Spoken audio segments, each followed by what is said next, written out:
Well, hello mamas. I'm so excited to have you here today because we are going to be taking a little tour of this space right behind me and this space in front of me. The purpose of today's video is really to focus in on the organizational systems that I have set up as far as curriculum, resources, books, and other things that helps our homeschool to run very smoothly on a daily basis. I'm Yael, by the way, if we haven't already met, and I'm a homeschooling mama of 3 mini humans. And if you love videos all about curriculum, resources, eclectic home learning, and videos like this, you have come to the right place. So be sure to subscribe and enable those notifications so you don't miss what I have next just for you, mama. Without further ado, let's get into this tour. This area of our homeschool is mostly dedicated to a lot of independent learning and work, as well as reading and Montessori-inspired learning, especially for my toddler. We also have a reading nook that I created. You can check out my video. It's linked in the description if you're interested. But this is just a simple little area where the kids can cuddle up with some stuffies and read some books. And now let me direct your attention to this area, which is where we keep all of our independent work boxes. These little work boxes are dedicated to each child. So we have names of each child and we focus on doing independent work in each of the core subjects. So math, reading, and writing. In this first box is the math. So we have math. I kind of put symbols there so the kids can read it easily enough to decipher what it is. And today she had some addition problems that I have on a clipboard here for her, some subtraction problems, and then I also put in some materials that she will need to do the work. And then we have a worksheet from her Singapore Dimensions math that she was working on today. As I said, over here we have Montessori inspired shelves, and I keep on the top here some books that we are focusing in on. I have some chalkboards that honestly I might move around. I'm not sure what to do with them yet. On this one we were talking about vocabulary from Harry Potter because we've been reading Harry Potter. On this side I normally write the date. I haven't wrote it recently. I write it somewhere else now. And I have some clear pockets over on this side that have tracing work and things like that for me to just grab really quickly to put in work boxes. Many of the furniture pieces that are in our homeschool spaces are ones that my husband and I have had for a long time, even before we had kids. And this is one of them. This is our library that we used to house a lot of our books from college in, a lot of music books that I used to use to teach piano lessons. But now we have totally shifted it around and we use it to store a lot of our manipulatives from math and reading, as well as a lot of our picture books and read alouds and puzzles. These first 2 top shelves on the right side of our library is dedicated to housing all of our math manipulatives and materials that we will use as we're practicing math. And a lot of our Montessori things are on the top shelf so that they're away from little hands that might be able to reach them. And we also have a lot of our smaller manipulatives like dice and money on the top here as well. On the shelf below that, we have more math manipulatives that are a little bit easier to access by most of the kids. On both of the shelves, you'll notice that we have this extra shelf rack that helps us to elevate some of the storage so that we can store extra things underneath. And this has been one of the things that has really helped us to get organized and allowed us to have a little bit more space to put things in. Another thing you'll notice is that we use a variety of different types of containers to organize all the things. One of the things that I have talked about over and over and over again are these pencil cases that are color-coded and clear. What I love most about these and why I talk about them all the time is because they're pretty durable. They're color-coded so you can code them by different type of activity or what have you, and you can see through them so you know exactly what's inside. Now on the left side we have all of our language arts and reading materials, including again some Montessori materials. I have a clear bin here that's a little messy messy right now and I have to reorganize some of the items that are in it. But essentially, it's a lot of the phonogram work that we do in our homeschool to practice all the things that we're learning for reading. And then we have additional notebooks here when the kids need it, as well as some letter manipulatives on the bottom. The lower half of the library is dedicated mostly to books and puzzles. So on this left side where all the language arts and reading are, we have most of our books, and I tried my best to organize them by genre. So on the top, we have a lot of early readers and chapter books. And then right below that, we have books mostly dedicated to my toddler and some other books scattered in there. And then on the bottom, we have picture books. Right below the math materials, we have another space that's dedicated to additional books right now, which just overflow from the other side. And then we have all of these books that are Brain Quest and dry erase, tracing, things like that, and extra notebooks. So right now, I think I might want to reorganize this at some point, but it's fine the way it is, so we're just going to leave it. And last but not least, on the very bottom are puzzles. And this is my favorite way to organize them. So I have a pot rack that I use to organize some of these puzzles that I don't really have a space to put these pieces in because they're so bulky. So that's a great way to organize them. And then we have, it's hard to see, but there is this black mesh paper file.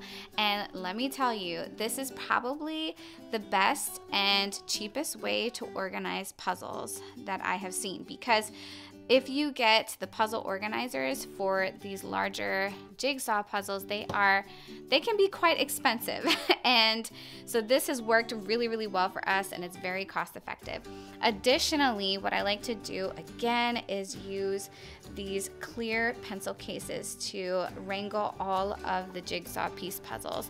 These ones I can't find anywhere. They're extremely heavy duty, and I tried to find something like this on Amazon, couldn't find it. I bought something similar, but if you can find these, let me know. They are probably my favorite. This last little area of our homeschool space is dedicated to all of our books from the library and some of our stuffies. And this is one, again, that I included in my video about creating a reading nook for kids. And we really like to reserve this book area for our library books only, because I have experienced already the annoyance of getting books home from the library and mixing it up with all the other books that we have.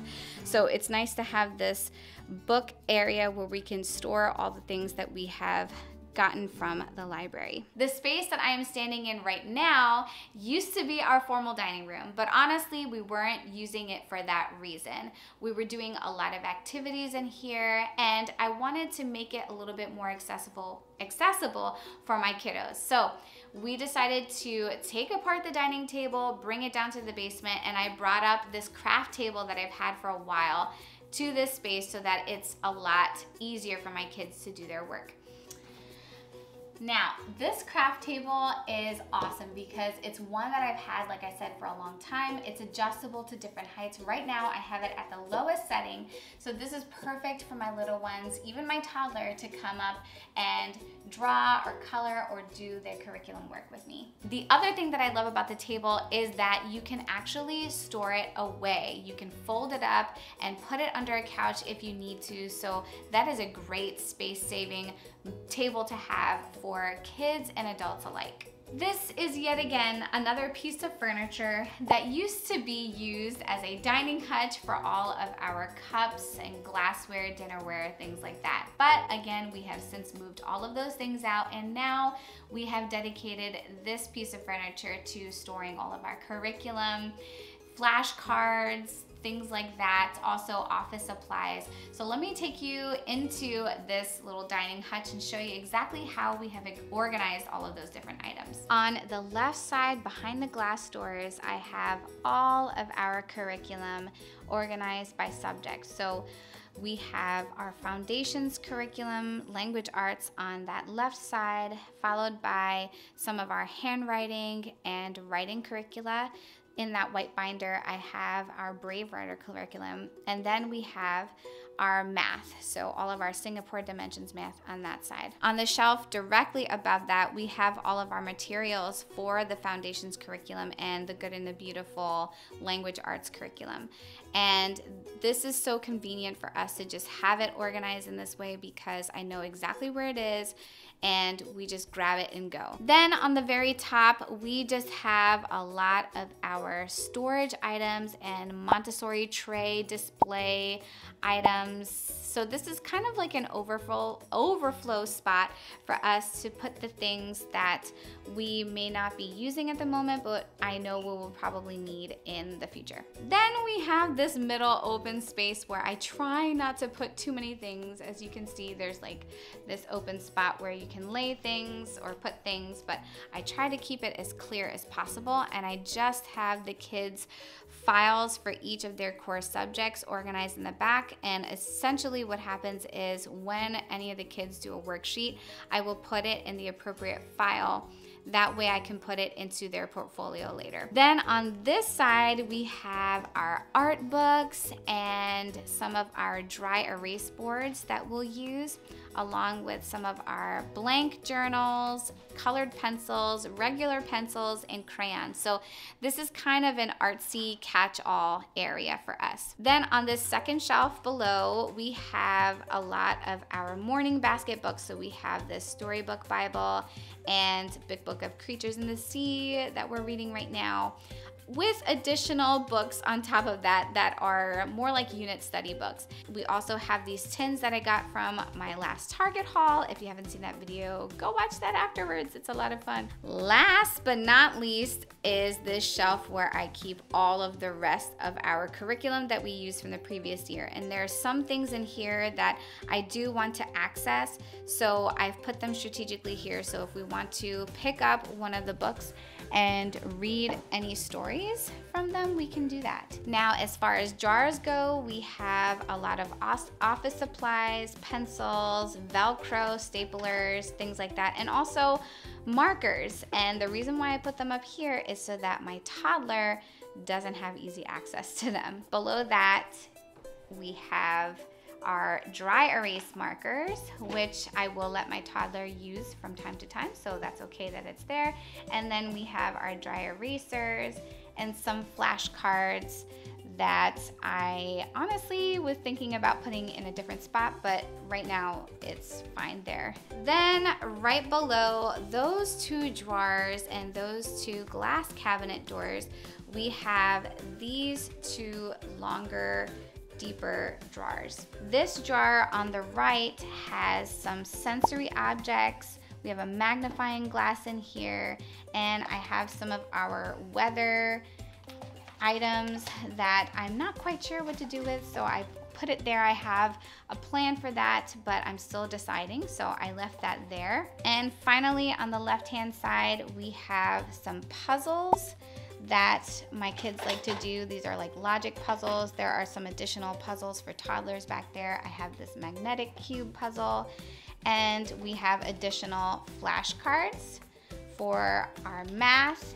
and some additional activities for reading that honestly I didn't want to put in the other space because we were getting a little bit too crowded. So I decided to break it up and bring some of those items here. On this wall over here, I just have some fun signs that we actually have had for a long time, and I just put them up. And our little whiteboard up there, which I'm just currently using to put the date on. Then we have a whiteboard on the bottom that we have had since college, y'all.